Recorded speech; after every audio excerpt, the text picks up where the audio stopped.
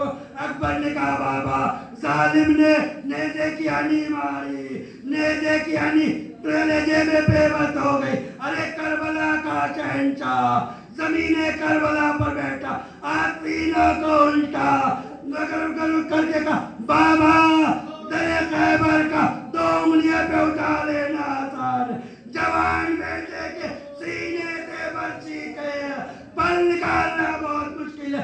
یا علی کہہ کر حسین نے جو نیزے کی ہنی کھینچی, نیزے کی ہنی کے ساتھ اکبر کا کلیجہ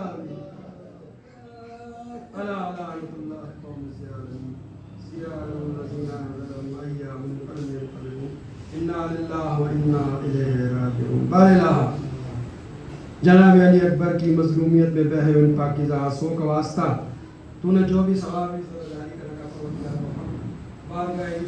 شہدائے کربلا میں ہدیہ کرتے ہیں, پروردگار تیری بارگاہ میں دعا کو ہے اس پر شہداء کے حقیقی وارث یوسف زیرہ حضرت امام مہدی علیہ السلام کے ظہور کے اندر تاجیل عطا فرما, تاجیل عطا فرما, اور ان ظہور ہم سب کو امام زمانہ علیہ السلام کے ناصر و انصار میں شمار فرمانا. ربنا تقبل دعا انک انت السمیع العلیم بحق زہرا و ابیہا و بالہا و بنیہا. حضرات کلام سن لیں, کل شاید ایک مجلس ادھر بھی ہے, تو کل آپ لوگ وقت پہ آ جائیے تاکہ وقت پہ مجلس ختم ہو جائے, تاکہ دوسری مجلس کے لیے عزاداروں کو وقت مل جائے. آپ پابندی وقت سے آ جائیں, اور اگر ہو سکے تو یہاں پر جماعت بھی ہوتی ہے. اگر آپ نماز مغربین یہی جماعت سے پڑھ لیں تو یہ زیادہ بہتر ہے کہ نماز مغربین کے فوراً بعد یہاں پر مجلس شروع ہو جائے گی, تاکہ جو دوسری مجلس ہونے والی ہے اس کے لیے بھی عزاداروں کو وقت پڑ جائے. ماتم حسین.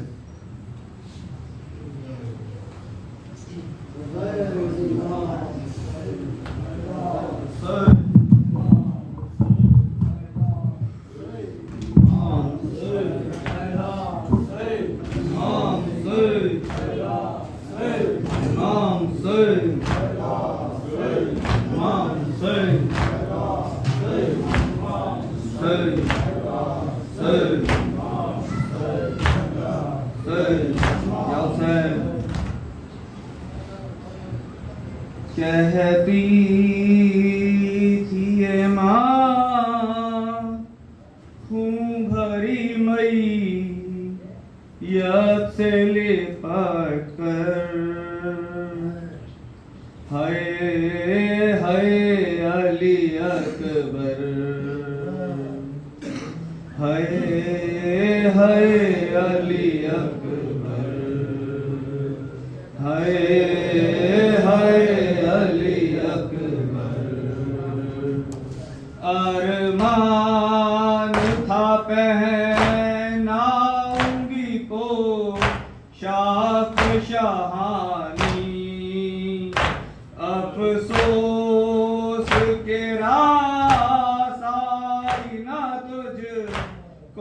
یہ جوانی کیسا تھا مقدر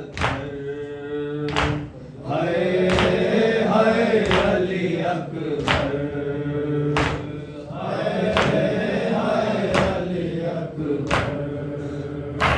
اتنا تو ذرا ٹھہرو تمہیں دولہا بنا لوں پھر ایک جھلک سحر کی صحرا کو دکھا لوں بے چین ہے خواہر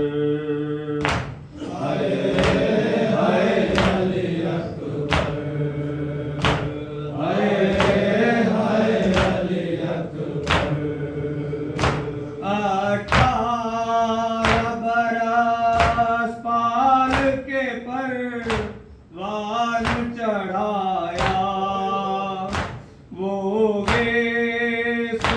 والا ہے میرا خون میں نہایا اب کیا کروں جی کر ہائے ہائے علی اکبر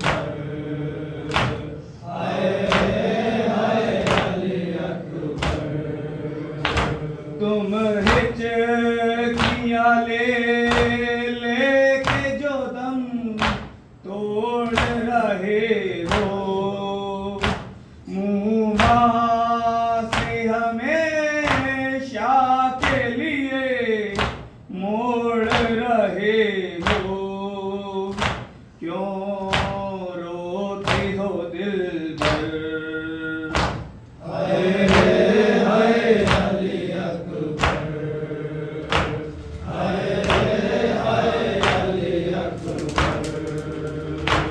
آئے جو ہمیں لوٹنے ہیں منہ میں ستمگر مارے گی صدا اے علی اکبر علی اکبر چھن جائے گی چادر ہائے ہائے علی اکبر